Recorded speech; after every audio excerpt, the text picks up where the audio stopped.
Graças a Deus, estamos hoje para nós estudarmos a lição número 12, que trata da lição da revista Juvenil, e queremos mais uma vez agradecer a Deus por esta oportunidade, justificando que o pastor Bruno encontra-se em outra agenda na cidade de Lagoa Nova, e por esta razão não está conosco aqui formando o quarteto.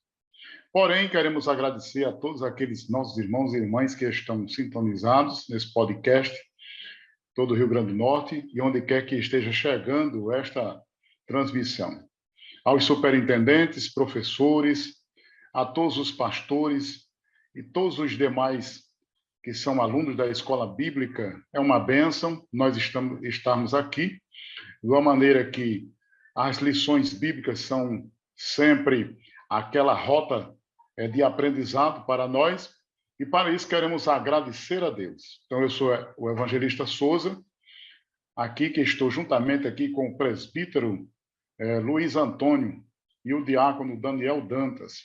Então, queremos mais uma vez dar as boas-vindas a todos vocês e nós também, nesta alegria de podermos mais uma vez fazer um comentário da lição número 12, que fala sobre o livro do Apocalipse, que é o livro da Revelação. Luiz Antônio, presbítero. Pai do Senhor, meu querido Souza, Pai do Senhor, Daniel, é um prazer muito grande estar participando mais uma vez desse momento de partilha de conhecimento, de troca, né, de conhecimentos importantes, e cumprimentar aqueles que estão nos assistindo, professores, alunos da EBD, esse espaço que tem ofertado conhecimentos bíblicos, reflexões, compreensões importantes das lições bíblicas. Então, louvamos a Deus por essa oportunidade maravilhosa. É uma bênção. Então, o diácono Daniel Medeiros. A paz do Senhor, evangelista Souza, presbítero Luiz. Quero também saudar a todos que estão nos assistindo, professores de escola bíblica, alunos, superintendentes, pastores, obreiros, e que possamos mais uma vez aqui nesse podcast poder compartilhar um pouco, né, do que a lição 12 já será abordada a introdução pelo evangelista Souza. Então, que Deus e o Espírito Santo nos conduza aqui nessa aula de hoje. Amém. Então, graças a Deus por essa lição número 12, e aí, para isso eu vou fazer aqui a leitura, a qual encontra-se no Apocalipse, capítulo 1, alguns versículos, que diz assim, a partir do versículo 1, revelação de Jesus Cristo, a qual Deus lhe deu, para mostrar aos seus servos as coisas que brevemente devem acontecer. E pelo seu anjo as enviou e as notificou a João, seu servo, o qual testificou da palavra de Deus e do testemunho de Jesus Cristo, e de tudo o que tem visto. O versículo 11, quando Jesus fala a João, diz assim, o que vês, escreve-o num livro e envia-o às 7 igrejas que estão na Ásia, a Éfeso, e a Esmirna, e a Pérgamo, e a Tiatira, e a Sardes, e a Filadélfia, e a Laodiceia. Então, aqui nós temos 11 versículos, eu li apenas esses 3, porém, não perde a linha de raciocínio em razão de que nós estamos exatamente falando sobre esse livro. Na realidade, estamos aqui na lição número 12, que é o livro da Revelação. Diante do exposto dessa lição, nós entendemos que a palavra Apocalipse é muito usada como um sinônimo de coisa aterrorizante, sinônimo de medo. Algumas pessoas, quando escutam, e é uma palavra que é até usada assim, olha, isso aqui é um apocalipse, então dá a entender que é uma coisa que vem aterrorizando. Mas, exatamente a lição de hoje, ela trata sobre essa questão, mostrando que esse nome Apocalipse não é para nós pegarmos esta palavra e termos esse conceito da linha comum de que é algo que só envolve catástrofe, que envolve caos, destruição. De maneira nenhuma. O nome Apocalipse é o que, conforme aí nós temos logo aí no início da nossa lição, em que o autor ele conceitua mostrando que é algo maravilhoso, revelador, que significa a revelação. Por isso que o tema de hoje é o livro da revelação, onde Deus revela ao seu povo, ao mundo, as coisas que acontecem e que acontecerão. Então, segundo João, ele até diz as coisas que tem visto quando ele escreve o que Jesus falou para ele, as que estão acontecendo, quer dizer, as que são e as que em breve devem acontecer. Então, veja que o Apocalipse envolve aí vários temas relacionados ao futuro do mundo e da igreja. E João é este personagem em que ele escreve o quarto evangelho. No quarto evangelho, ele revela a pessoa de Jesus, trazendo uma performance maravilhosa acerca de Jesus como Filho de Deus. Nós temos também as 3 epístolas, que é uma tríade de orientações e ensinos sobre a conduta, a vida cristã e a vivência do amor.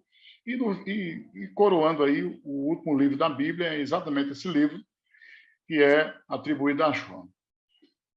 Então, basicamente, nós queremos aqui entender que João, ele recebeu esta revelação de Deus e, com certeza, Deus o inspirando, as lições preciosas que trazem e que trouxeram para nós, elas são lições profundas acerca do futuro do mundo e da igreja. Então, Deus revela muitas coisas através de símbolos, através de figura de linguagem, através da escrita que nós temos lá no livro.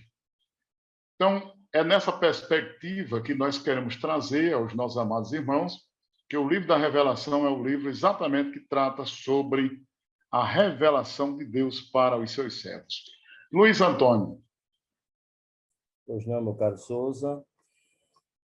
Sublinhando ainda sobre essa questão dessa semântica de destruição, tragédia, catástrofe, que a gente acaba muitas vezes associando ao sentido da palavra Apocalipse, é muito importante o que você falou, porque nós vamos ter uma oportunidade, os professores, de desconstruir essa perspectiva de tragédia que muitas vezes a cultura popular, o cinema, as produções cinematográficas acabaram construindo e produzindo ao longo do tempo.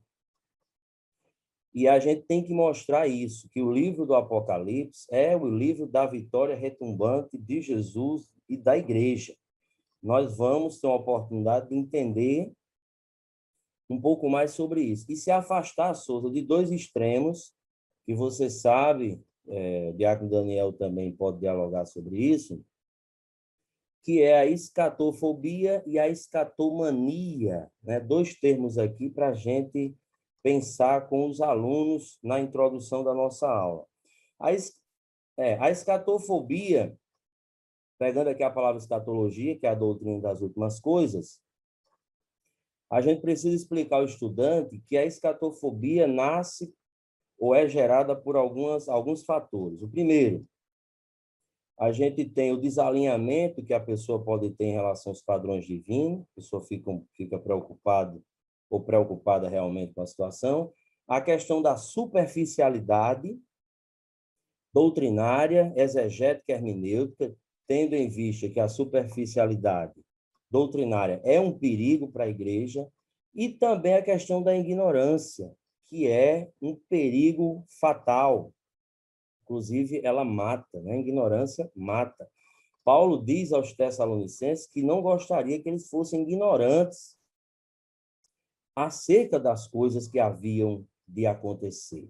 Então, a escatofobia, esse medo de estudar as doutrinas que estão no espectro do futuro, isso também deve ser combatido, né? Um cristão verdadeiro, ele não precisa ter medo do Apocalipse. Ele, com certeza, faz ponderações, faz considerações. É como uma metáfora. Se você tem a carteira de motorista, seus documentos estão em dia, por que você teria medo da blitz, né, Souza? Então, o Apocalipse, esse grande momento em que Deus vai trazer julgamento sobre o mundo, mas nós temos uma outra perspectiva em relação à igreja, em relação aos salvos e os remidos. E do outro lado, no outro polo do extremo, nós temos a escatomania, que aí você vai ter um grupo de pessoas fanatizadas, fixadas em doutrinas futuras. Sousa já viu isso muito na igreja, e essas pessoas, elas são um problema e elas geram problemas para a igreja. Elas acabam embalando teorias da conspiração. Nada pode acontecer de novo num cenário mais internacional.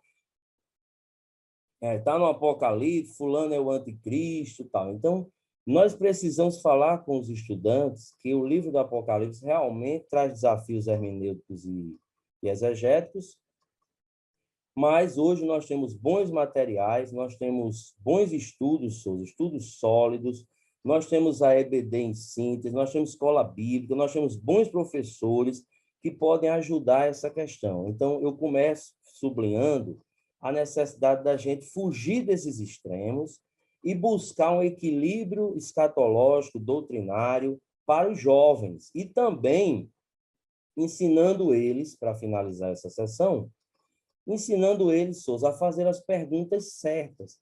Porque, por exemplo, nós temos um tempinho aqui na Assembleia de Deus e eu vejo muitas pessoas dizerem assim, Sousa, quem é o anticristo? Essa pergunta, ela tem sua importância para o estudo, mas para a minha vida pessoal, a pergunta mais importante seria: eu resistiria à oratória poderosa do anticristo? Sousa.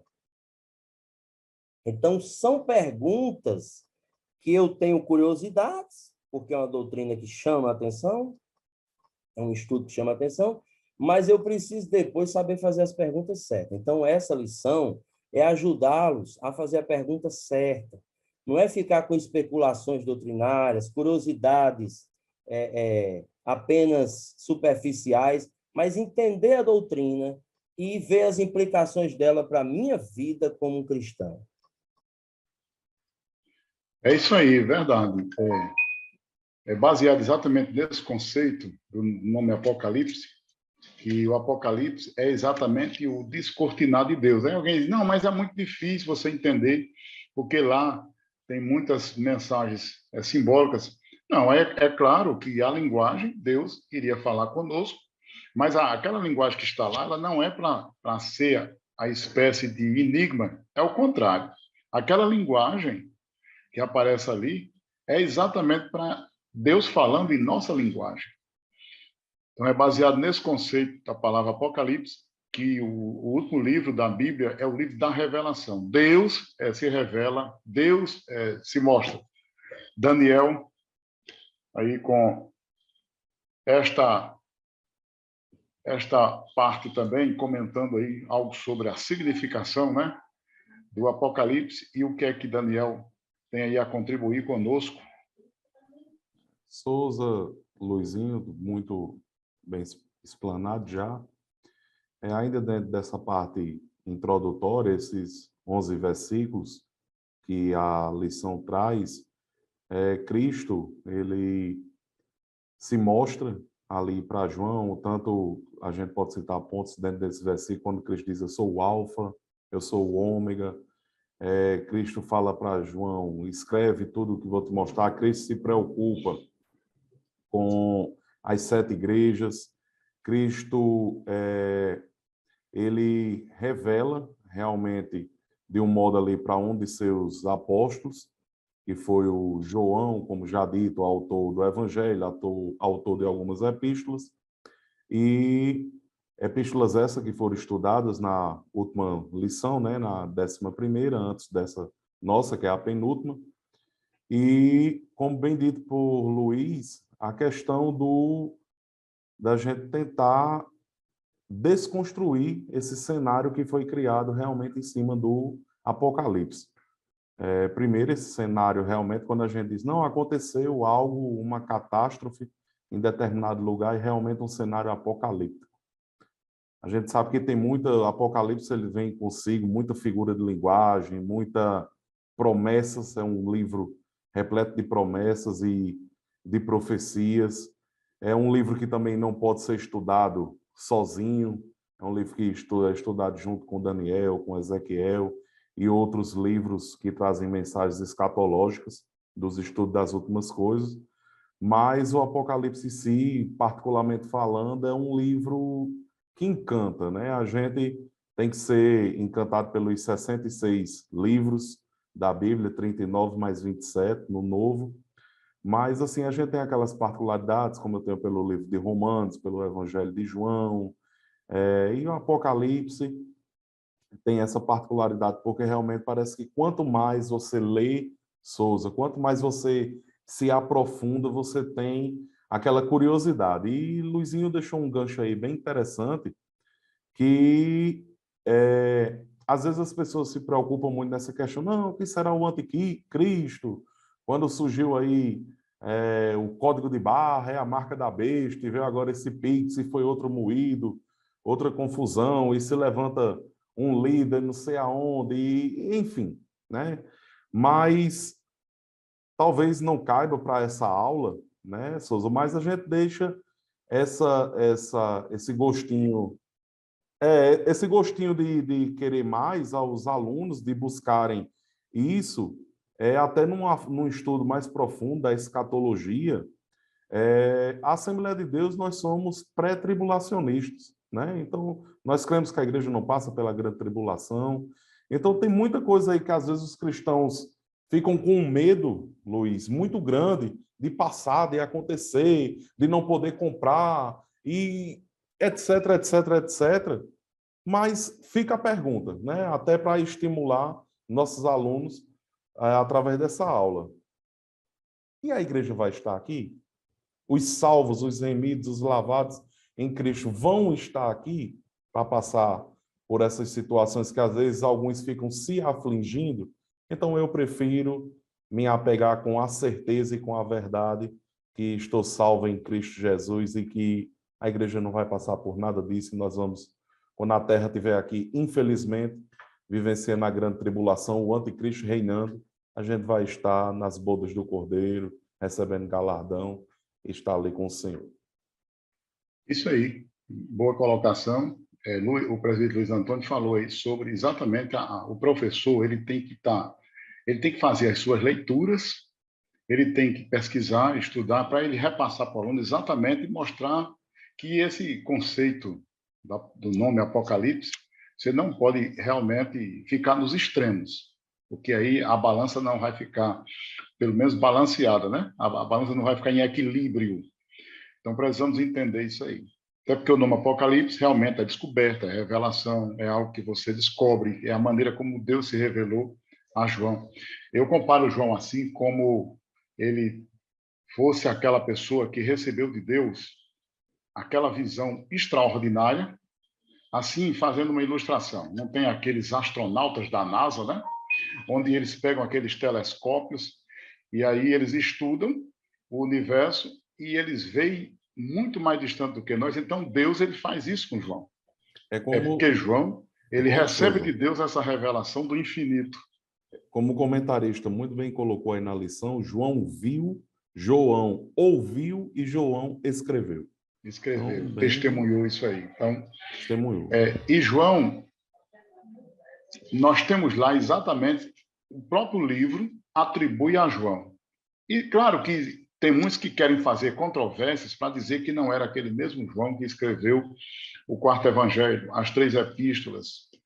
Mas pela força do contexto do Novo Testamento, João, ele foi realmente quem escreveu. Ele é autor do quarto evangelho, ele é autor das 3 epístolas e ele é autor exatamente do último livro, que é o livro da Revelação. Então, João ele é investido por Deus de ver o infinito, onde ele vai ali para aquela ilha de Patmos e lá, aqui nessa parte introdutória, nós temos João como autor, temos o destinatário, pode ver que lá o destinatário é exatamente aquelas 7 igrejas que estão na Ásia, e alguém pode dizer assim, mas o Apocalipse foi escrito para as 7 igrejas que estão na Ásia. Então, a gente não pode ter essa visão apenas entendendo que o destinatário, embora mencione lá as 7 igrejas, mas está circunscrito ali aquele aspecto geográfico. A gente entende que pela força da natureza de Deus e como Deus revela. Lógico que aquelas cartas foram direcionadas, no sentido geográfico, para aquelas 7 igrejas da Ásia. Mas a mensagem teológica, ela abrange os tempos e os séculos. Vai além. Então, aquilo que João viu, aquela mensagem de João, ela atravessa o tempo. Aquela mensagem de João é imortal e eterna, porque ela vai além daquele espaço geográfico. Então, aqueles destinatários lá, que são as 7 igrejas da Ásia, o alvo, né, da mensagem de João, nós, no sentido da aplicação do texto, somos realmente essas pessoas que recebemos essa mensagem para a gente aplicar ao nosso coração. Ainda sobre o tópico 1 que a gente está comentando aqui, é sobre a autoria e sobre o destinatário e o significado do nome. Luiz, se tiver algo para acrescentar, você pode falar aí para os nossos irmãos e irmãs, e a gente prossegue com a continuação da lição.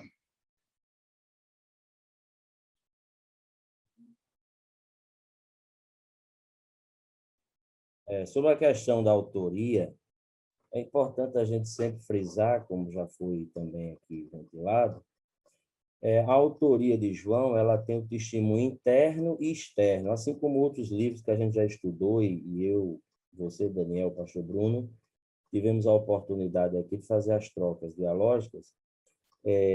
Existe o testemunho interno. João mesmo, cerca de 4 vezes, ele declara essa autoria, como a gente pode ver no Apocalipse. E também isso pode ser visto através de testemunhos externos, como, por exemplo, o Eusébio de Cesareia também vai apontar isso em relação ao testemunho de Irineu, que até, Souza, há uma conectividade orgânica aí entre Irineu, que era uma espécie de protegido de Policarpo, e Policarpo, que era discípulo de João. Então, nós temos indícios assim bastante eloquentes de que João, é quase que um consenso de que João é o autor, do ponto de vista humano, né, da obra do Apocalipse. Realmente é um gênero que difere muito do que ele vinha escrevendo, tendo em vista que o Apocalipse ele conjuga 3 gêneros literários. A gente tem o gênero apocalíptico, o profético e o epistolar, que é a epístola, né? Como você falou, nós temos as cartas. Então, é um livro singular, é um livro que traz características muito específicas, é um livro que a gente precisa, ao mesmo tempo que a gente tem um olhar assim, bastante argudo sobre ele, tem que ter um respeito, né, Souza? Por quê? Porque é um respeito a esse livro no sentido de humildade de entendê-lo.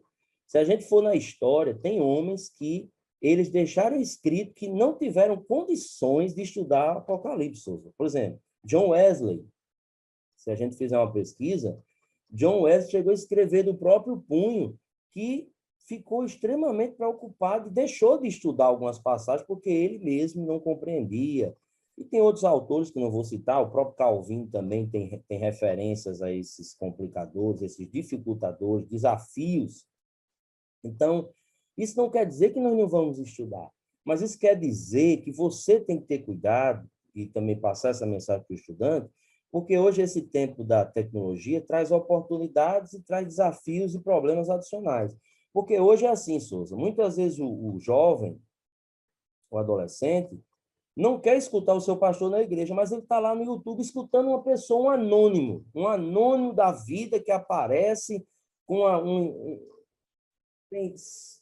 sem uma hermenêutica sadia, salutar. Então, assim, a gente tem que ter esse cuidado. Eu sei que os pastores precisam, todos aqueles que atuam no púlpito, têm que melhorar, com certeza, sua base teológica, doutrinária. Mas a gente também vê muitos jovens que não escutam as suas referências da igreja, mas estão muito abertos, não tem filtros para o YouTube da vida. Eu cresci aqui, né, dou esse testemunho, escutando Souza, que já cheguei na igreja aos 15, eu prefiro escutar alguém que eu sei que a água é cristalina, que é uma água pura, do que a gente estar se aventurando a escutar qualquer tipo de pessoa, e aí se cria o quê? Um pensamento especulativo, e não necessariamente uma base teológica e também interpretativa séria do livro. E aí, vocês sabem, é prato cheio. Não é que não se possa questionar, não é que não se possa perguntar, mas o livro de Apocalipse, lembra, senhor, daquela ilustração clássica? É como um quadro e que ele não está totalmente pintado. Então, nós temos algumas coisas que estão lá, dá para discernir, dá para identificar no quadro, mas existem lacunas nesse quadro. A gente só sabe o que Deus se colocou como objeto cognoscível, né? que a gente podia compreender. Então, na verdade, ele subiu um pouco o véu, mas ele não abriu todas as cortinas da eternidade. Então, a gente também tem que ter humildade para saber a possibilidade e o limite desse livro. Mas quanto à autoria, data, isso aí a gente já tem como um consenso, já é um pouco cristalizado. E entender que o livro, como o Souza falou, tem um propósito de confortar. Então, isso é importante frisar. Conforto para uma igreja que vivia sob a égide de perseguições, o martírio, enfrentando o imperador Domiciano, Souza, que era um Nero da vida, mas chegou a ser, numa certa configuração, teve um traço ainda pior. Que Nero tem a loucura, né? Aquele traço psíquico que acabou agravando tudo que ele fez, e a maldade misturada com outros problemas. Mas o Domiciano, ele, como a gente pode perceber na Bíblia, ele acabou se declarando Deus, né? A gente vê que ele, segundo a história, ele se declarou Deus. E isso gerou muitos problemas para a igreja, porque a igreja ficou em situação de ter que adorar o culto a César. Então, esse era o problema. A igreja sofreu dupla perseguição, sofreu perseguição de Roma, sofreu perseguição judaica. Então, foi um período muito difícil para a igreja. E aí eles se perguntavam, e aí? Nós vamos morrer aqui? Nossa vida se acaba dessa maneira? E cadê o Deus verdadeiro? Então, essa revelação de João mostra que quem está no controle é o Deus Todo-Poderoso, e que ele tem o livro da história na mão, nada escapa do seu domínio, da sua soberania, e é isso que nós temos que passar e comunicar fortemente. Mesmo quando os homens de Deus estão sofrendo na história, Deus continua no controle absoluto dela. Verdade, você está falando exatamente isso, o poder do imperador Domiciano, que é as garras de Roma, que estavam sobre os povos daquele tempo. O cenário é bastante avassalador, porque João ele foi perseguido por causa da palavra, levado para a ilha de Patmos, que é aquela ilha do Mar Egeu, e ali o Senhor dimensiona João levando para uma profundidade muito grande. Aquele homem que foi perseguido, pode ver que a referência é que ele trata exatamente sobre esse contexto de perseguição por causa da palavra. Então, João estava lá por causa da palavra de Deus. E foi lá onde Deus se revelou, e aí nós temos profundas revelações.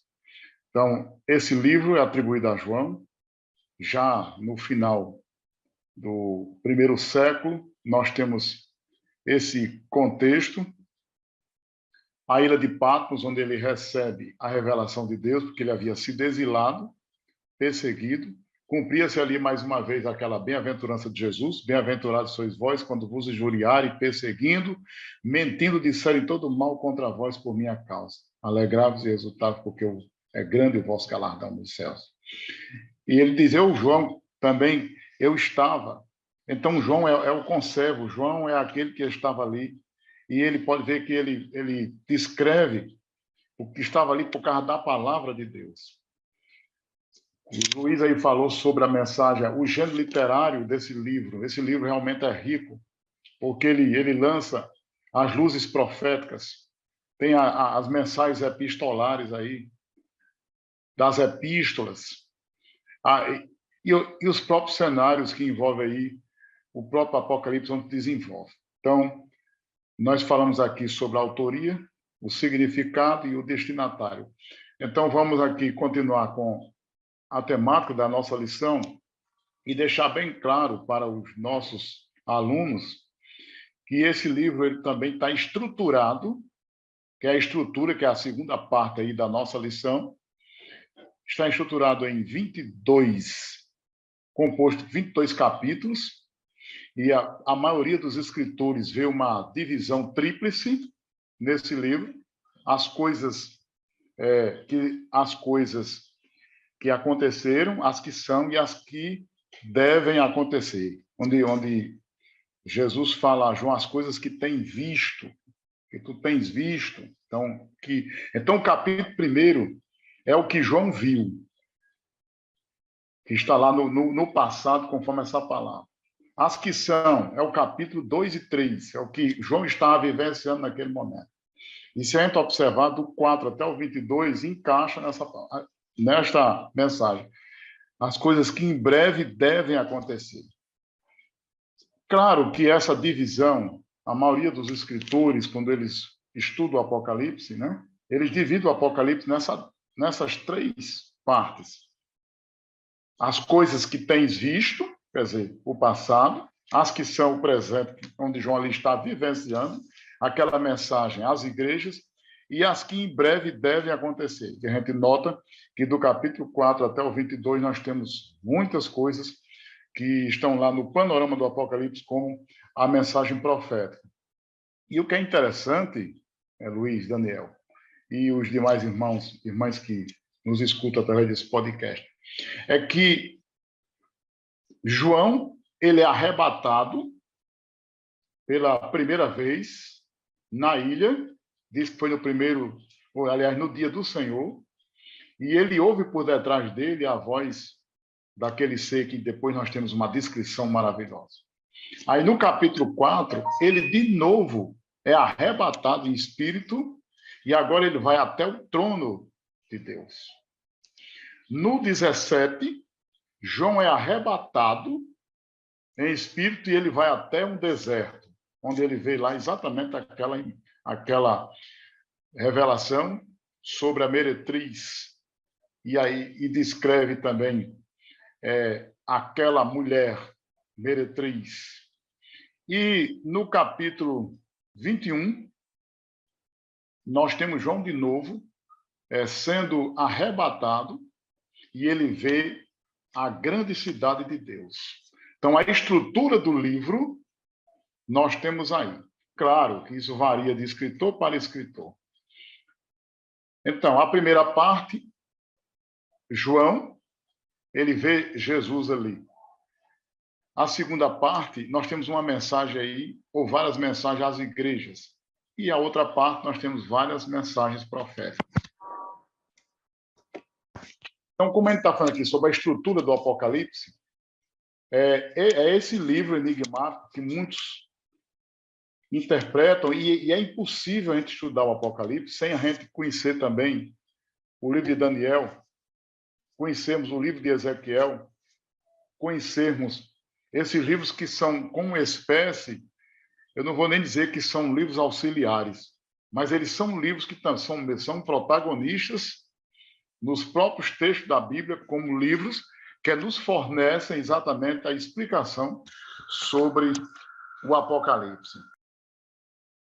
E aí, Luiz, nessa estrutura, o que é que você nos comenta ou tem algo aí a acrescentar para os nossos alunos e que você, como um pedagogo aí, a metodologia aí, específica para que esse aluno possa entender exatamente essa mensagem apocalíptica?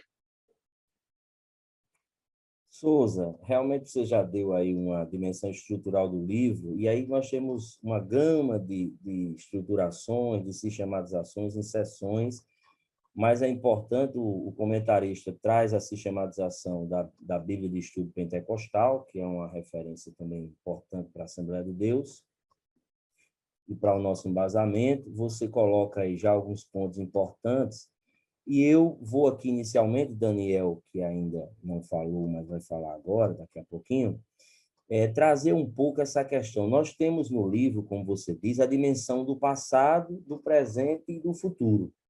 Os 3 tempos a gente consegue ver, né? Como você disse, no passado, escreve as coisas que tem visto, presente, e as que são, futuro, e as que depois desta hão de acontecer.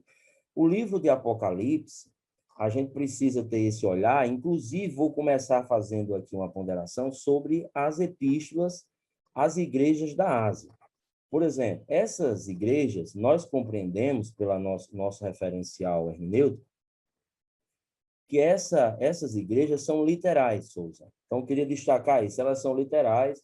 Existem algumas escolas apocalípticas, ou correntes, ou escolas de interpretação, que vai pegar cada igreja daquela e vai colocá-la como uma fase histórica da igreja.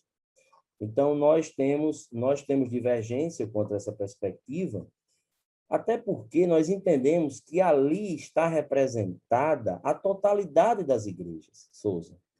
E é muito importante fazer uma análise daquelas 7 igrejas de forma mais compilada e orgânica.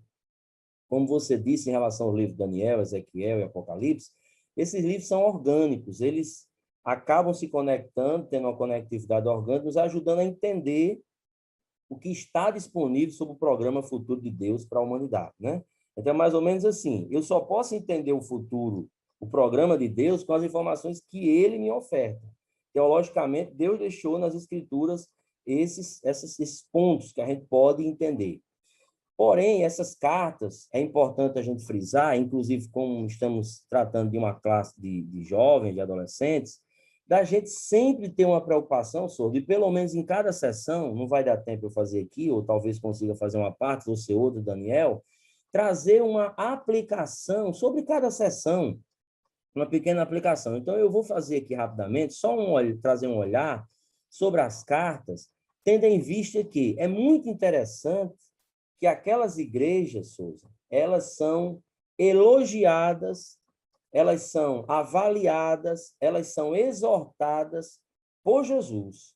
Então, há um olhar clínico de Deus sobre cada igreja que a gente pode pontuar, e é muito interessante, quando você vai analisando, que algumas igrejas se achavam muito, e na avaliação de Jesus, elas estavam devendo, Souza. Não, vou não, mas é importante os infográficos aí, os PowerPoints da vida, os PPTs.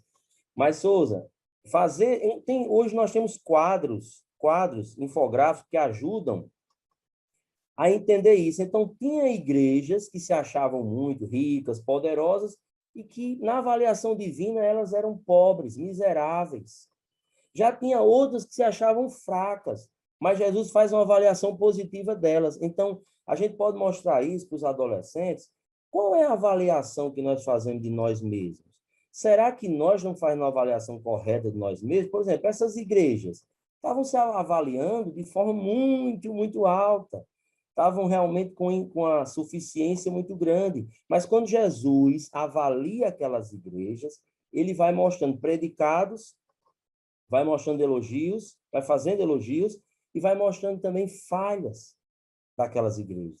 Então, trabalhar isso, nossa autoavaliação, muitas vezes é distorcida. Muitas vezes, querido, nós nos achamos muito, mas Deus olha para nós e olha que nós estamos precisando de mais humildade. Já tem pessoas, né, que muitas vezes se acham tão pequenininha na igreja e não tem, talvez, aquela perspectiva de que ela pudesse ser isso ou aquilo, mas Deus está olhando para você de uma forma tão especial, quer dizer, está vendo sua força. Como diz a própria Bíblia, eu sei que você é fraco, nós somos fracos, mas ser fiel até a morte, dar-te a coroa da vida. Então, é muito importante trazer esses infográficos, e eu vou chamar a atenção, por exemplo, uma igreja de Éfeso, uma igreja, Souza, doutrinariamente forte, uma igreja teológica, uma igreja que provava até os obreiros, meus queridos. Depois vamos fazer um estudo sobre essas igrejas. Éfeso, até provar os obreiros, Souza, ela provava. Coisa que nem nós estamos fazendo mais isso, que é fazer aquela prova, dar aquele tempo para que as pessoas esperem um pouquinho antes de você assumir determinadas plataformas na igreja. Então, aquele cuidado. Claro que não todas, mas algumas abdicaram dessa prova que a gente cresceu com isso, né? Aquele momento de dar um tempo para que o obreiro possa amadurecer também. Mas a questão, Souza, é que essa igreja, com todas essas virtudes, no final Jesus disse, tenho, porém, contra ti, que deixaste o teu primeiro amor. Quer dizer, é uma coisa para a gente estudar. Como é que uma igreja tão alinhada doutrinariamente, provava os obreiros, uma igreja com tantos predicados, no final estava faltando para ela o fundamental da espiritualidade. Então, lembre disso. Muitas vezes, nós estamos com muito conhecimento teológico, mas muitas vezes estamos sem espiritualidade com Deus, sem comunhão com Deus. É como, por exemplo, Souza, a gente ter comunhão com a obra de Deus, mas não ter comunhão com Deus da obra. Muitas vezes a gente está cheio de tarefas na igreja, a gente está com todas as agendas da igreja em dia. Importante, meu querido. Fale para os jovens, é importante. Mas você está falando com Deus? Você está conversando com Deus? Você está tendo comunhão com Deus? Então, eu trago aqui que essas 7 igrejas, a gente trazer um infográfico, Souza, e falar para os jovens a avaliação que Jesus faz de cada igreja, mostrando os pontos fortes e os pontos frágeis. E não se engane, nós somos assim, viu? Você tem pontos fortes e temos pontos fracos. Agora, a questão é, você pode estar focando só nos seus pontos fortes, mas Jesus está avaliando, dizendo, olha, tenho porém contra ti. Então, eu trago essa ênfase, Souza, mas podemos avançar e o diácono Daniel nos ajudará nisso. E ainda, falando desse ponto, como Souza, muito bem colocado, parece que Cristo tinha a necessidade de dizer, João, vem, vê, volta e escreve. Estou conjecturando o texto, né? Os 4 momentos, volta, João, agora o momento é esse. Vem, vê, volta e escreve. Deserto, enfim. E ainda falando dessa questão ainda de um subsídio geográfico, João, naquele ambiente que não era nada favorável, onde ele estava, a ilha de Patmos, na época, era considerada como se fosse uma prisão isolada, nos dias de hoje, um conglomerado de 12 ilhas ali naquele, geograficamente, da Ásia Menor. Diz que a ilha de Patmos, estudiosos afirmam que ela tinha 13 quilômetros de comprimento por 7 quilômetros de largura. Enfim, isso é apenas conteúdos, mas diz que os criminosos da época eram mandados para ali, né? E a perseguição que foi feita pelos romanos, pelos perseguidores da igreja primitiva, desde Cristo até, por que não dizer, até Lutero, passaram por essa perseguição. E Luizinho abordou aí de início essa parte das 7 igrejas, né? Muito bem colocado. E também o comentarista ele se prende em comentar também cenários que eu acredito que às vezes para alguns leitores do Apocalipse é quando começa a amedrontar, Souza, é quando começa a vir aquele cenário realmente apocalíptico que já foi tema de longas-metragens, de filmes acerca da Bíblia, que traz aquele cenário catastrófico, mas falando dos 7 selos, as 7 trombetas e as 7 taças, né? Então, João, e o interessante que em toda a revelação do livro, João sempre ele tem indagações que ele faz. Quem é digno de abrir o livro e desatar os 7 selos? Quem são estes que estão debaixo do trono, com as vestes brancas, ramos verdes na mão, manchado clamando por justiça? Então, João tem essas indagações necessárias que se faz durante todo o livro da Revelação, o livro de Apocalipse. Então, quando aquele cenário dos 7 selos, os selos começam a ser abertos, os 4 primeiros selos, os 4 cavaleiros, o último selo vem trazendo consigo já a abertura da primeira trombeta, a última trombeta, a abertura já do derramamento da primeira taça. Então, é um cenário realmente de catástrofe, mas que realmente aquilo que Deus revela a João, e João descreveu o que estava vendo para os dias que viriam futuros. E tem um ponto aqui que eu gostaria, dentro desse cenário, que realmente irá acontecer, porque está escrito, mas algumas coisas, às vezes, não. Nós já vimos alguns cenários que podem apontar para a volta de Cristo, né? Como, na época, filho se levantando contra pai, pai contra filho, grandes terremotos, grandes ondas no mar, tsunamis, etc., guerras, rumores de guerras. Tudo isso são sinais que Cristo está às portas. Maranata, já que estamos falando de Apocalipse, né? Maranata, hora vem Senhor Jesus. Mas eu me prendo a questão teológica, mas também a questão de fé e a questão de convicção, que esse cenário que às vezes causa um certo temor, até deixo aspas aqui, causa um certo temor, mas que isso não se aplica para a igreja, e volto a dizer, na nossa linha doutrinária de arrebatamento de igreja, de advento, de volta de Cristo, de retirada desse rapto, que Cristo, o Senhor, virá nos ares e a igreja subirá ali, como está descrito, Paulo descreveu aos Coríntios. Então, Souza, dentro desse cenário ruim, né, que Apocalipse e João ali recebeu a revelação e viu tudo aquilo que vinha a acontecer, a igreja não está, como posso dizer, permitida a passar por isso, né? Dentro da nossa linha de raciocínio, que é a pré-tribulacionista. Então, deixa esse comentário acerca dessa passando pelas 7 igrejas, por esses selos, trombetas e taças, que é esse derramamento realmente de coisas terríveis, de pragas sobre a terra. E as figuras de linguagem, falando também das figuras de linguagem, realmente, Luiz, às vezes torna realmente de difícil entendimento a leitura do Apocalipse. É muita figura de linguagem, você pega lá, tem corpo de gafanhoto, cabeça de não sei o quê. Então, realmente, às vezes, para você, foi um conteúdo muito importante aí que você trouxe para John Wesley, né?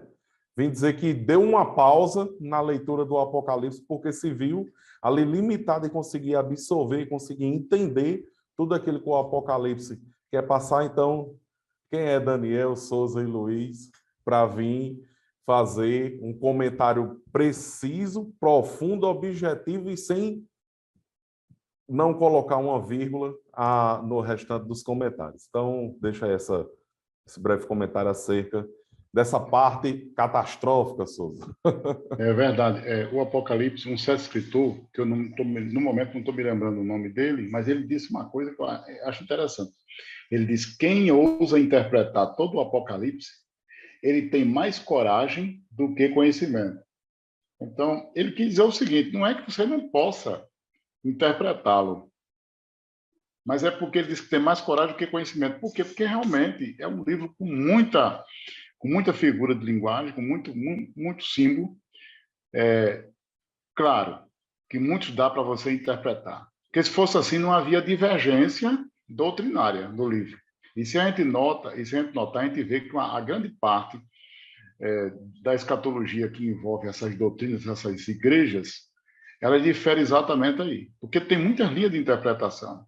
A interpretação histórica, que diz que o Apocalipse é uma história e que tudo aquilo foram sucessivos acontecimentos dentro do Império Romano. Aquela interpretação idealista, que diz, não, ali foi apenas uma ideia que João quis passar, porque ele estava com medo do Império, e aí ele... Quer dizer, são as linhas de interpretação. Aí ele estava com medo, ele teve que mandar uma mensagem enigmática que quem quisesse entender essa ideia dele. Entendeu? Aí tem a interpretação futurista, que é aqueles que vê no Apocalipse apenas as coisas do futuro e não atribuem também as coisas presentes. Existe também aquela interpretação literal, que a gente também, de vez em quando, temos uma parte dela. Na realidade, o Apocalipse é isso. Talvez seja uma soma de muitas dessas coisas, mas não explica tudo. Quando Luiz aí falava sobre as igrejas, realmente tem escritores abalizados que pegam lá as igrejas e dividem a igreja em 7 eras. Você diz, mas Souza, mas você acha que isso é errado? Não, eu não vou dizer que está errado. Eu digo assim, talvez esse não seja o objetivo do Apocalipse. Pega lá Éfeso e diz, aqui representa a igreja primitiva, entendeu? Aí depois pega lá Esmirna, aqui representa a igreja perseguida. Aí, aqui, depois pega Pérgamo, aí diz, aqui representa essa igreja que se misturou. Tiatira, a igreja medieval, entendeu? Sardes, a igreja dos remanescentes, quer dizer, da reforma. Filadélfia, a igreja missionária. Laodiceia, a igreja fria, que é hoje. Então, você pega esse tempo e você termina colocando aquelas 7 igrejas do início ao final. Mas, se você for observar, dá a entender que o objetivo de Jesus não era esse. Ele quis exatamente fazer isso que Luiz fez aí. É uma avaliação da vida espiritual que aquelas igrejas são representativas. Talvez até os escritores que fizeram essa divisão viram, mas por que eles interpretam assim? Porque eles conhecem a história da igreja, pega lá o significado do nome da igreja e dá certo. Tem lógica, não tem? Se você for observar, tem lógica mesmo. Aquelas 7 divisões da igreja. Eu não vou dizer que é falsa essa interpretação.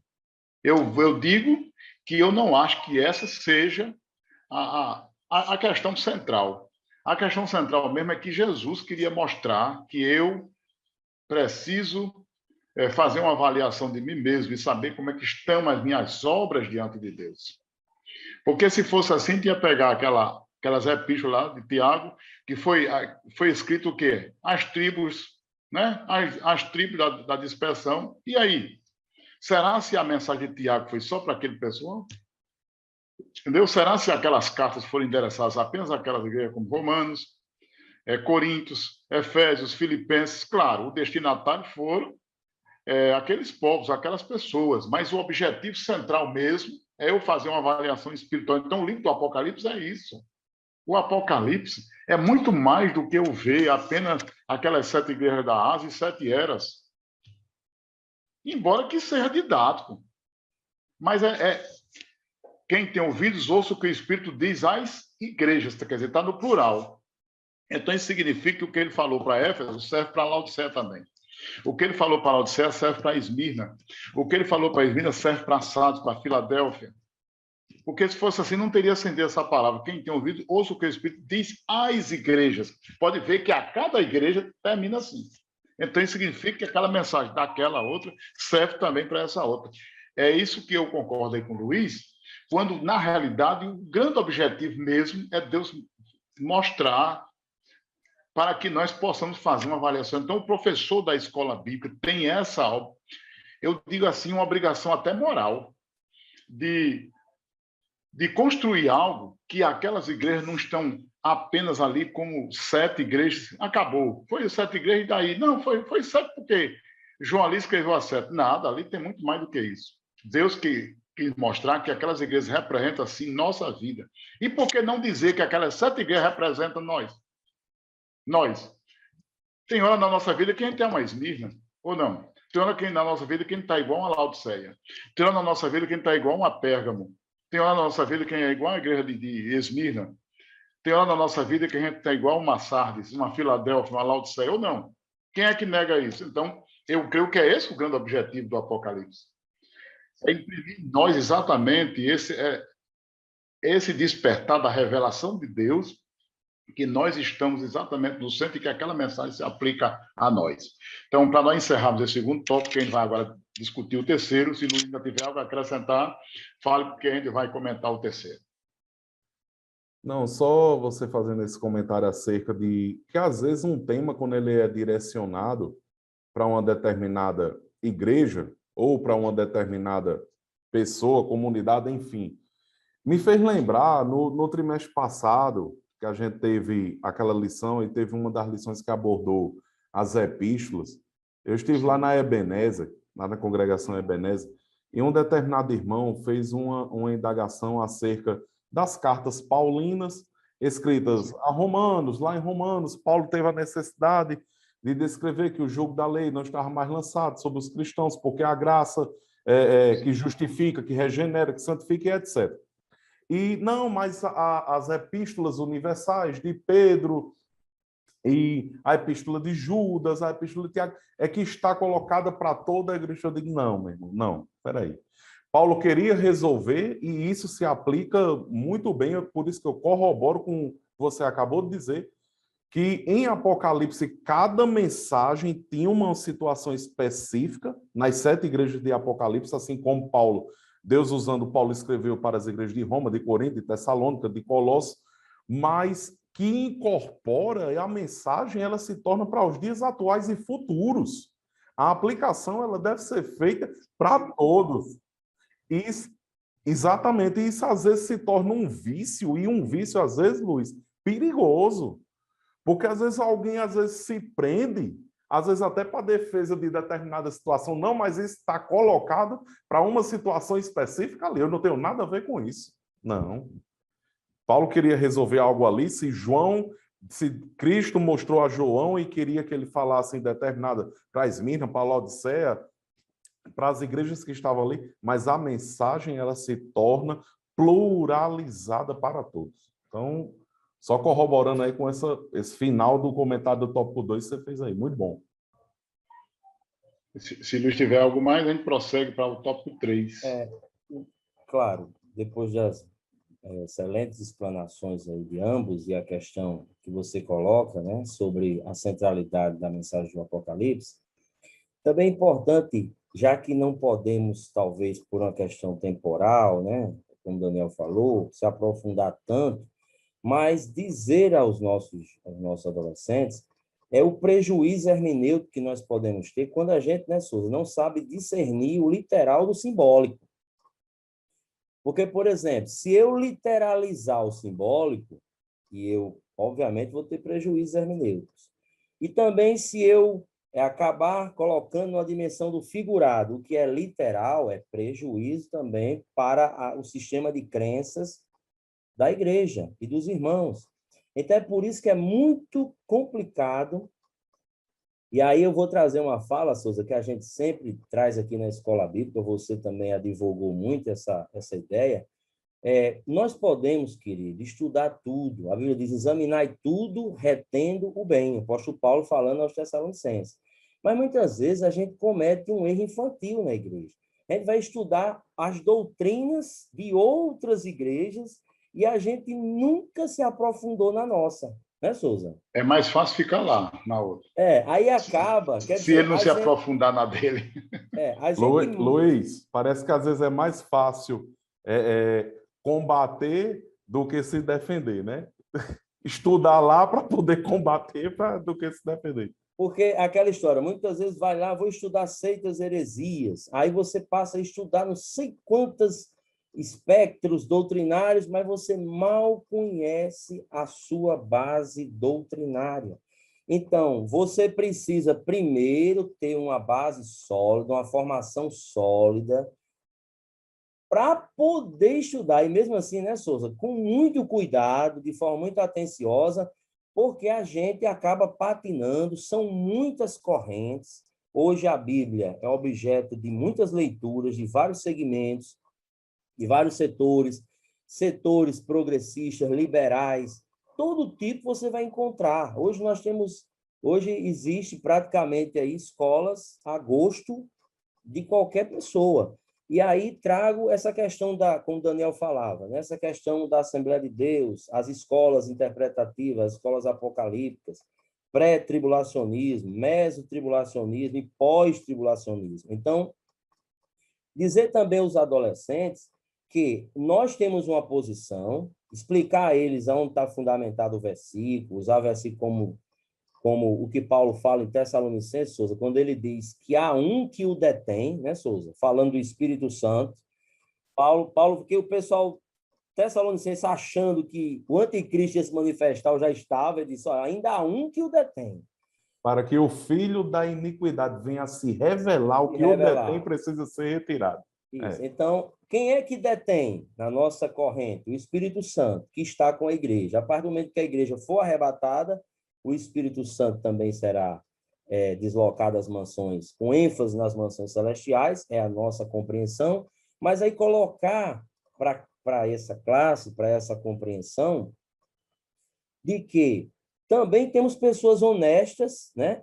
Dizer isso, nós temos gente boa, que é amilenista, que é pós-milenista, nós temos gente boa que é mesotribulação, pessoas honestas intelectualmente, espiritualmente. E que está crendo com aquela mesma convicção que a gente tem essa outra linha de doutrina. Isso. Então, a gente também tem que ver que há, tem muito cuidado. Que há crenças, Souza, que elas trazem prejuízo muito grande para a igreja. E outras que não fazem a diferença central. Por exemplo, você imagina a pessoa acreditar no universalismo. Aí, meu amigo, aí traz um prejuízo, porque isso vai gerar consequências maiores. Pronto, que no final todo mundo será salvo. É como se Deus chegasse para você, adolescente, o professor pode narrar isso para ele, e dissesse assim, olha, tudo isso foi uma brincadeirinha que eu fiz com vocês, só testando se vocês eram fiel ou não. No final, vou salvar todo mundo, vai todo mundo. Então, gente, essa crença vai alterar toda a configuração lógica de fidelidade que esse jovem tem em Deus. Porque você é fiel, porque também, como diz Ascar, há uma recompensa para quem é fiel a Deus. Há uma recompensa para quem persevera. Se no final, tanto faz como tanto fez, se você é fiel ou não, ao final do processo você vai ter a mesma recompensa, então isso, gente, isso é um prejuízo, isso é um prejuízo doutrinário e também comportamental para o povo. Então, tem coisas que não vai fazer a diferença na fidelidade do povo, mas tem coisa que vai. Ser universalista é prejuízo, imagine você viver com essa compreensão. Então, nós trabalhamos com a compreensão, está lá na Bíblia, aquele que perseverar até o fim será salvo, quer dizer, é necessário perseverança, é necessário um preparo, a questão das lamparinas, Souza, a gente está com óleo nas nossas lamparinas, a gente está com o Espírito Santo na nossa vida, e as perguntas certas, eu estou preparado, eu estou hoje com a minha vida alinhada em relação a Deus, então tudo isso a gente tem que colocar para as reflexões dos nossos adolescentes, e sempre digo, muitas vezes não vale nem a pena, dependendo aí, você conhece a sua sala, você conhece, hoje os adolescentes também, Souza, tem acesso a muito material, lê muito, escuta muitas pessoas, mas muitas vezes nós focamos tanto nessas correntes, né, Souza? E no final você não fica nem com a da Assembleia de Deus, nem com a da Assembleia de Deus. Esse é o problema. Você é pré-tribulacionista por quê? Ajude esses adolescentes a construir uma base sólida, conceitual teológica, mostrando eles versículos que embasam e que apontam a nossa referência de fé. Verdade. Então, falamos aqui sobre o significado do nome Apocalipse, a autoria, destinatário desse livro, falamos sobre a estrutura, e é nessa estrutura, nós vamos partir aqui para a parte final, que é a parte terceira da nossa lição, que é exatamente a chave. Geralmente essa chave diz assim, qual é a chave que abre mesmo o livro? Então, o livro da Bíblia, a gente usa essa ilustração. A chave do Gênesis é o começo, primeiras coisas. A chave do Êxodo é exatamente saída, é exatamente como Deus tratou o povo de Israel, a nação hebraica, né? A chave do Apocalipse qual é? Então, qual é a chave? Quando a gente lê esse livro, a gente vê que a chave é a revelação de Deus, é a descoberta. Quando ela começa a descoberta, onde Deus se manifesta mostrando o futuro do mundo e o futuro da igreja. Então, na realidade, a chave que abre o Apocalipse, a gente vê aparecendo nos capítulos desse livro, na estrutura dele e a mensagem de Deus. Então, a chave do Apocalipse é a revelação de Deus, que envolve a consumação de todas as coisas. Então, o Apocalipse é o livro que termina a nossa Bíblia, é o último livro da Bíblia. Assim como a gente tem o início em Gênesis e o final agora no Apocalipse, se a gente for fazer uma ilustração, nós podemos dizer que o Gênesis seria o alfa e o Apocalipse seria o ômega, ilustrando. Porque o Apocalipse é exatamente essa chave no sentido simbólico, que abre. Então, é esse terceiro tópico aí. No Apocalipse, a gente vê a luta do bem contra o mal. Embora que alguém diga, não, isso é um dualismo.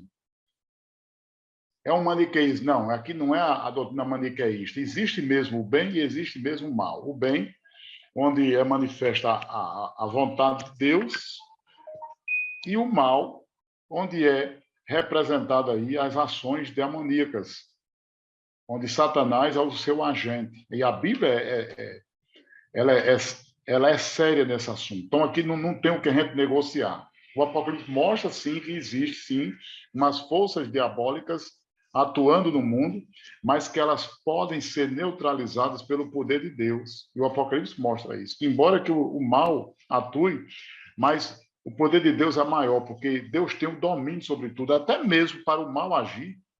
Está dentro de uma certa permissão divina em que esse mal age, mas no final termina ou converge para a vontade de Deus.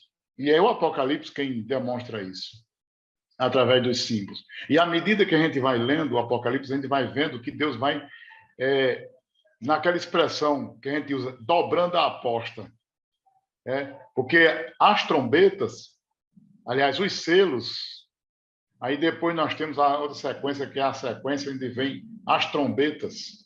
Aí depois Deus triplica a aposta, entre aspas, estou usando uma ilustração. As taças, elas têm um juízo muito mais forte, mas culmina com a vitória do povo de Deus e a derrota do mal.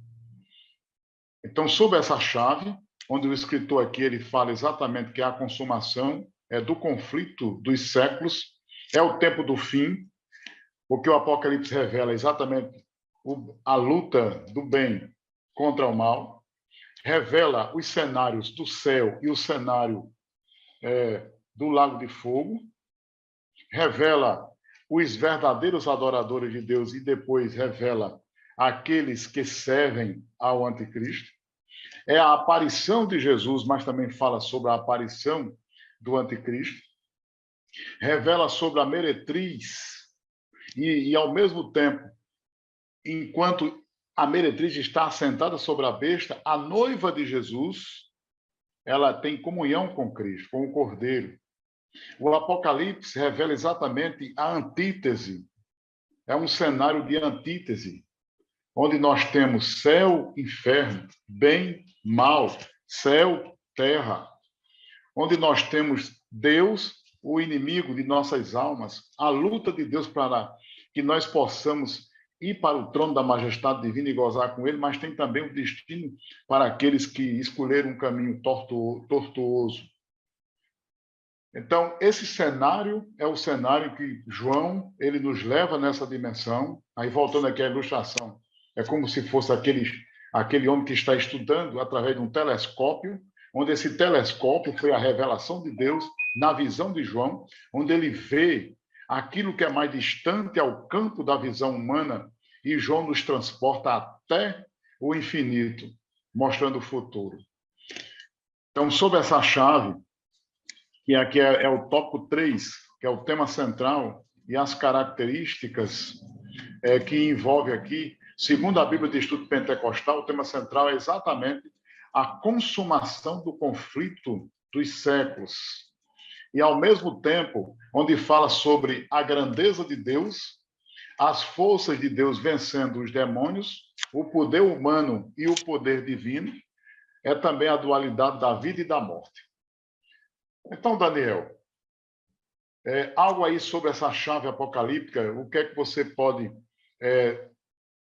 nos dar aí mais sobre o seu comentário falando sobre essa grandeza que João viu e essa imensurável revelação de Deus que o Apocalipse ele explode, ele revela, ele abre para nós entendermos. Souza, quando estava estudando essa lição, se aprofundando, acho que a gente pode dizer que chegamos ao terceiro, último, e eu acho que o que vai gerar mais debate é esse terceiro tópico.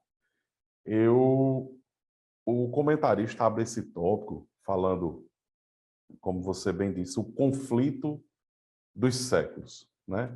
Aquela batalha do bem e o mal, o Cristo, o anticristo.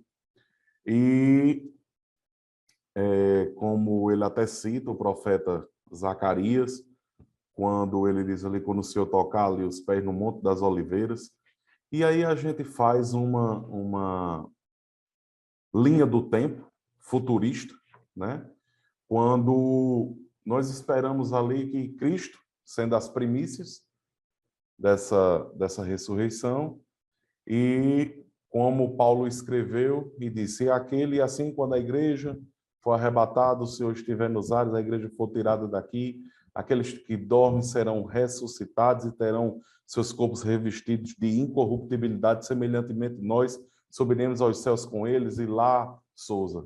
Aí, essa parte do Apocalipse, eu gosto muito de ler a Bíblia tentando, Luiz, viver o momento, estar ali no momento. Imagina, Luiz, a gente abrindo aqui um 3D ou um 4D, na mente, e você está ali naquele vale, Golias colocado de um lado, Davi do outro, Davi perguntando: quem é este circunciso filisteu que afronta o exército do Deus vivo? Eu tento pela fé, eu não sei o rosto de Davi e Golias como era, não. Mas eu tento pela fé ver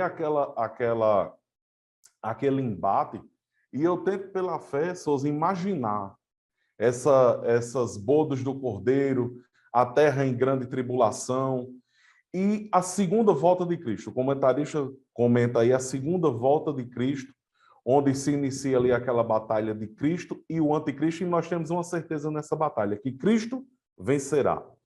Fica lacunas, né? Como você bem disse, quem tenta interpretar e entender o Apocalipse de ponta a ponta, ele não é um estudioso, ele é um corajoso. E essa é uma pergunta que até eu já lhe fiz, Souza, eu acho que você vai lembrar de Souza, lá menciona que a igreja voltará com Cristo.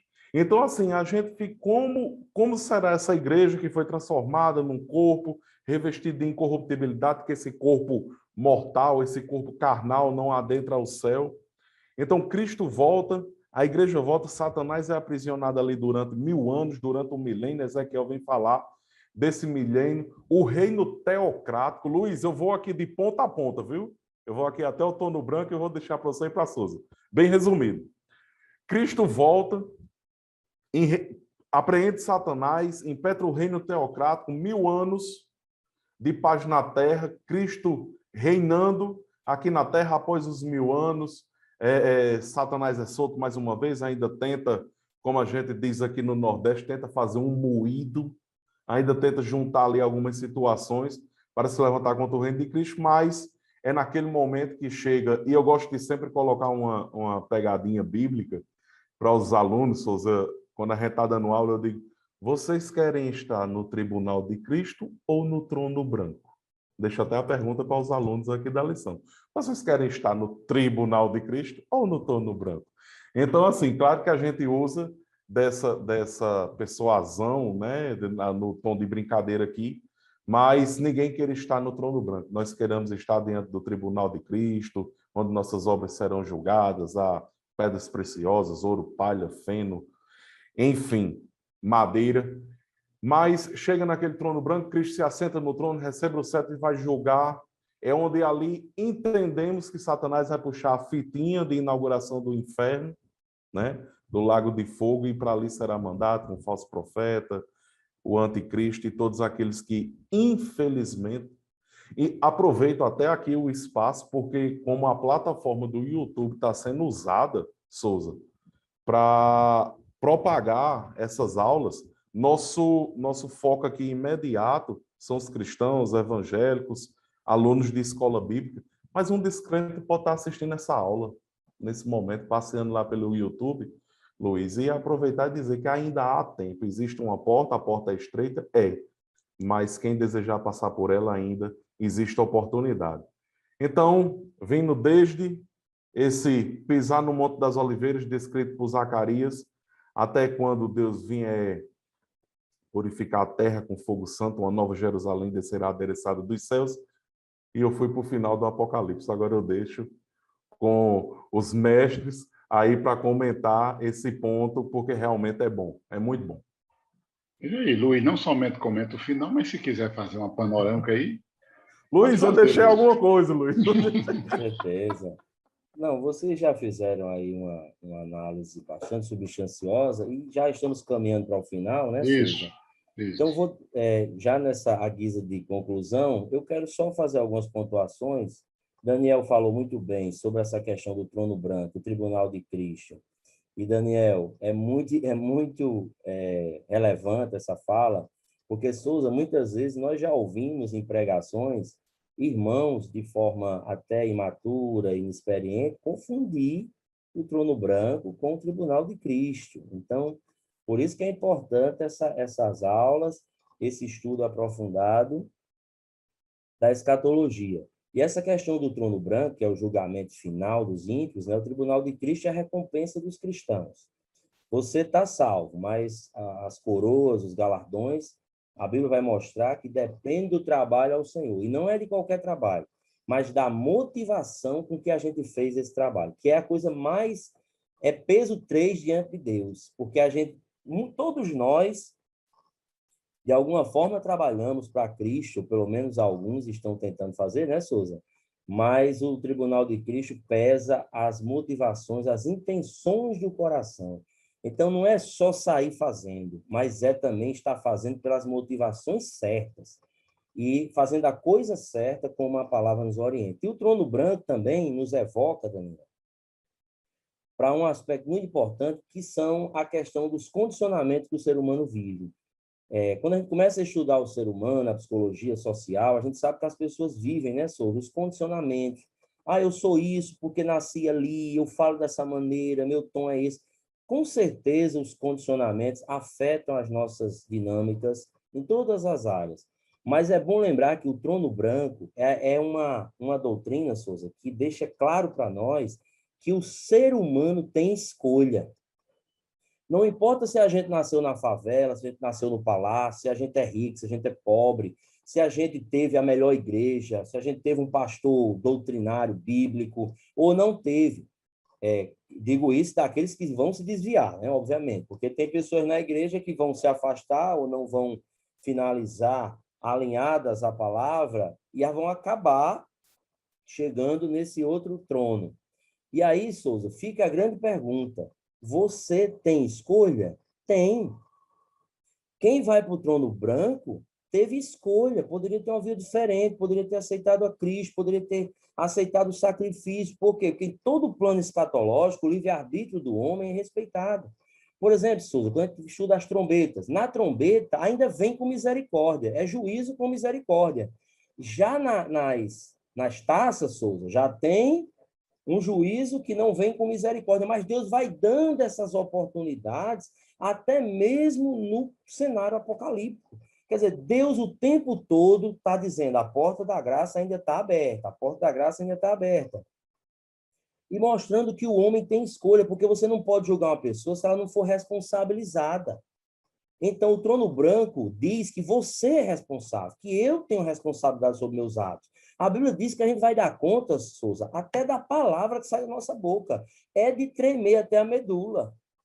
Quer dizer, nós vamos dar conta, nós vamos prestar conta, seja num espectro ou de outro. Então, essa fala do Daniel é importante para que os nossos adolescentes, eles fiquem apercebidos sobre essa questão. Ah, mas eu não consegui, minha igreja não me ajudou, meu pastor não era isso, eu me afastei por isso. Bom, lá no trono você tem responsabilidade pelas escolhas que você fez. Não adianta viver o tempo todo nesse paternalismo cristão em que Deus o tempo todo está ali tratando a gente como criança. Quando a gente é novo convertido, Deus faz um trabalho com a gente ali bem de acompanhamento, e ele sempre, claro, nos acompanha, mas só que a gente vai crescendo, querido. Quando a gente vai crescendo, Deus vai deixando a gente também andar, e você vai sendo corresponsável pelo que você faz, pelo que você é, pelas escolhas que você tem, pelas escolhas que você fez, obviamente. E aí, caminhando já para a nossa fala final, eu também toco nessa questão, Souza. Mas Jesus é dito que ele viria desde os tempos mais remotos, mas a gente vê hoje uma intensificação dos sinais apocalípticos. Se a gente for fazer um estudo, Souza, da política, da economia, do social, do climático, do geográfico, do ambiente, de todas as dimensões da vida, a gente vai ver que há uma intensificação. Desde 2000 agora e 20, que a gente enfrentou essa pandemia, só para a gente entender o que podemos enfrentar no apocalipse, eu não estou dizendo nem com isso que o vírus já é um sinal apocalíptico, mas ele é uma didática para a gente pensar. Se um vírus, que a gente não consegue aqui ver sem um microscópio, fez esse estrago todo, meu querido, eu acordei e vi dizer assim, ó, Olimpíadas canceladas. Os maiores shows que esse mundo pode fazer, nos aspectos econômicos e sociais, Souza, cancelados. Partida de futebol, cancelada. Você não pode brincar com as coisas de Deus. O vírus, a pedagogia do vírus disse assim, olha, se você não acredita no Apocalipse, que Jesus vai voltar, sinta aqui só um pouquinho de uma prévia do que pode acontecer com o mundo se Deus tirar aquela mão assim protetora e ele abrir uma janela de punição e de ira, querido, não fica nada. Só escapa aqueles que tiverem resguardado pela proteção do divino e poderoso Deus.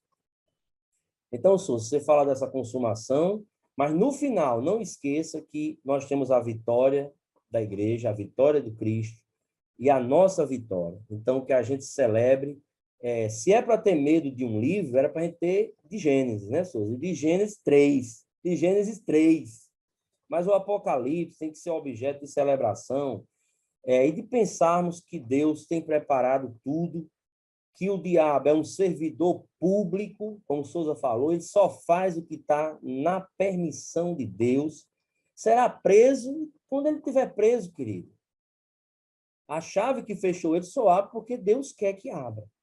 Mas é entender isso, que Deus é soberano, que nenhum mal escapa a essa soberania divina e que a gente possa buscar cada vez mais ao Senhor, fortalecer a nossa fé, usar esse livro para despertar a nossa espiritualidade, se voltar para Deus, Souza. Porque, termino dizendo, parece uma mentira, mas da pandemia aproximar as pessoas de Deus, pelo contrário, afastou.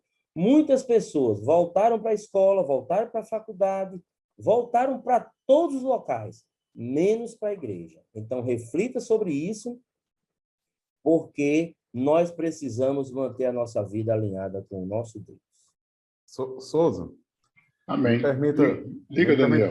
Só um comentário aí disso que Luizinho acabou de falar, que tudo está no controle de Deus, aqui na lição mesmo. O comentarista escreveu aqui um parágrafo que ele diz aqui: embora Satanás não esteja preso nesta era, ele está sobre o controle soberano de Deus. O que se pode ver claramente nas conversas entre Satanás e Deus a respeito de Jó, e ele cita aí o texto. Então, Deus está no controle. Ele nunca perdeu e nunca perderá o controle. Luiz fez essa fala e, ao mesmo tempo, ele já concluiu, anotei. Aí está na hora agora sua. Pode fazer sua conclusão, sua fala e conclusão, para nós encerrarmos, para eu encerrar também. Eu? Sim.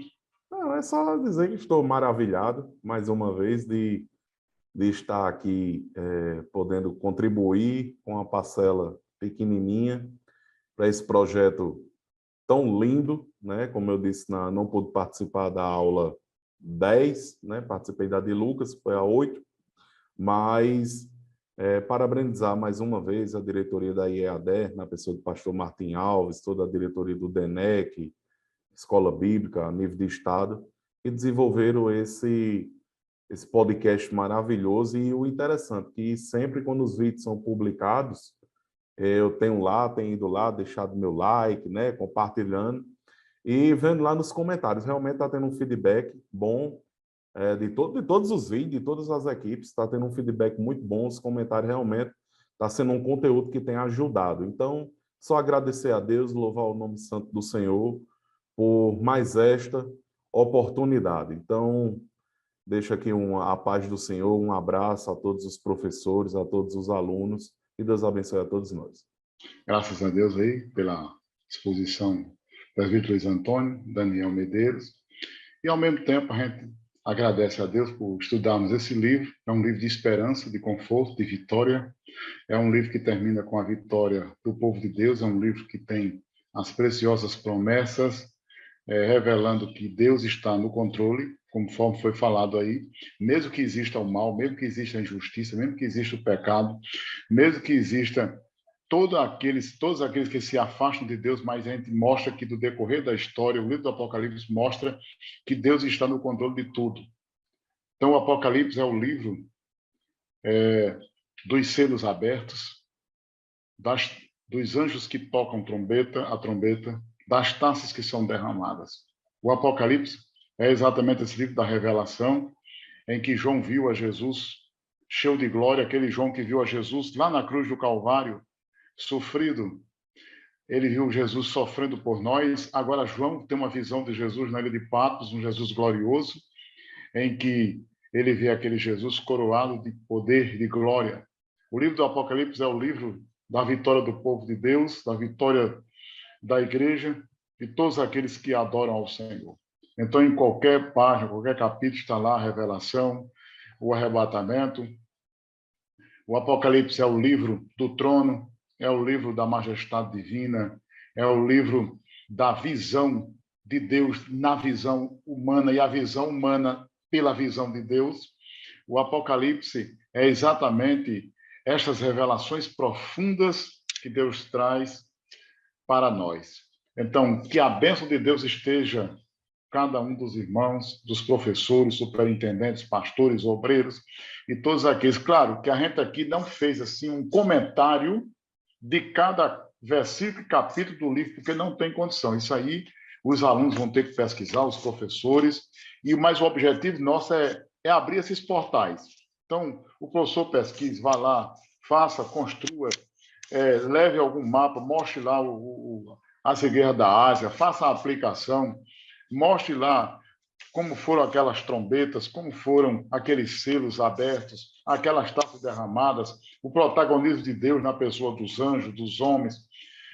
Então, enfim, é uma bênção maravilhosa. Então, só temos a agradecer a todos os nossos irmãos, ao presbítero Luiz Antônio, a Daniel Medeiros e ao evangelista Souza. Marcando mais uma vez, dizendo que o pastor Bruno não esteve conosco, em razão de ter marcado já uma agenda prévia em Lagoa Nova, mas com certeza acreditamos que na próxima estaremos aqui juntamente. O quarteto estará de volta. Então, que Deus nos abençoe a todos os irmãos e irmãs da nossa igreja e a todos aqueles que nos ouvem, que nos escutam. Deus abençoe a todos. Amém.